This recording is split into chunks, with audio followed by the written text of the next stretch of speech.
Srikakulam and Kavali cooking ఛానల్కి స్వాగతం. ఇప్పుడు నేను చెప్పబోయే టాపిక్ ఫ్రిడ్జ్లో ఏది ఎన్ని రోజులు నిల్వ చేసుకోవాలి.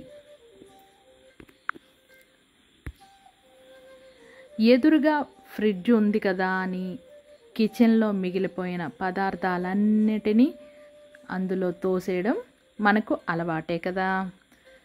ఒక్కోసారి కొత్తవి పెట్టేందుకు కూడా అస్సలు చోటు ఉండదు.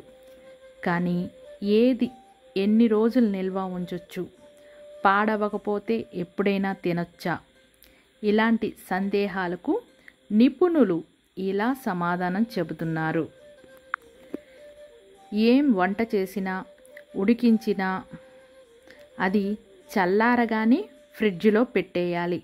అంతే తప్ప రోజంతా బయట ఉంచాక మిగిలింది పెట్టడం సరికాదు. చల్లారగానే ఆ పదార్థాలు 3-4 రోజుల వరకు ఫ్రిడ్జ్లో తాజాగా ఉంటాయి. లేదంటే అప్పటికే బ్యాక్టీరియా చేరడం వల్ల పాడైపోతాయి. మనకు వాసన రాకపోయినా అలాంటి వాటిని తింటే పొట్ట పాడవడం ఖాయం. ఫ్రిడ్జ్లో నుంచి తీసిన వాటిని తిరిగి వేడి చేయనే కూడదు. గది ఉష్ణోగ్రత వచ్చేంత వరకు బయట ఉంచి తినాలి.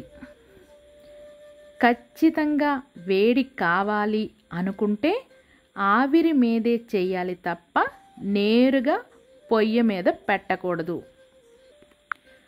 ఫ్రిడ్జ్లో ఉష్ణోగ్రత ఎలా ఉందో చూసుకోవడం చాలా ముఖ్యం. 4 నుండి 7 డిగ్రీల వద్ద మనకు కావలసిన విధంగా ఆహారం నిల్వ ఉంటుంది.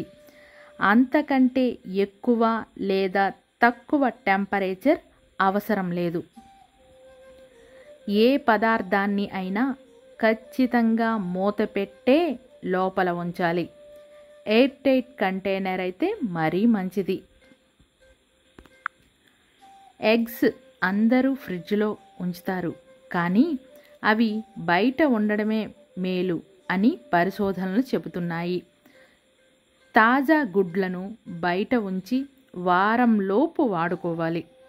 లోపల ఉంచడం ద్వారా శరీరానికి కావలసిన పోషకాలు అవి అందించటం లేదని రుజువైంది. పచ్చి మాంసం, చేపలను డీప్ ఫ్రిడ్జ్లో ఉంచి వారం రోజుల వరకు వండుకోవచ్చు. వండే ముందు గది ఉష్ణోగ్రత వద్దకు వచ్చేలా బయట ఉంచాలి. చాలామంది పండ్ల నుంచి రసం తీసి కూలింగ్ కోసమని ఫ్రిడ్జ్లో ఉంచుతారు. ఇది అస్సలు మంచిది కాదు. జ్యూస్ తీసిన వెంటనే తాగేయాలి. పండ్లు, కూరగాయలు ఏవైనా 1 వారం మాత్రమే. ఫ్రిడ్జ్లో ఉంచినప్పటికీ ఆహార పదార్థాల్లోని కొన్ని న్యూట్రియంట్లు తగ్గిపోతాయి. అందువల్ల మరీ అవసరం అనుకుంటే తప్ప పండ్లు, కూరగాయలను ఎప్పటికప్పుడు తాజాగా తెచ్చుకుని వండుకొని తినడం మంచిది.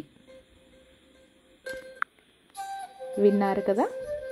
ఈ వీడియో కనుక మీకు నచ్చినట్లయితే లైక్ చేయండి, షేర్ చేయండి, సబ్స్క్రైబ్ చేసుకోవడం మర్చిపోవద్దు.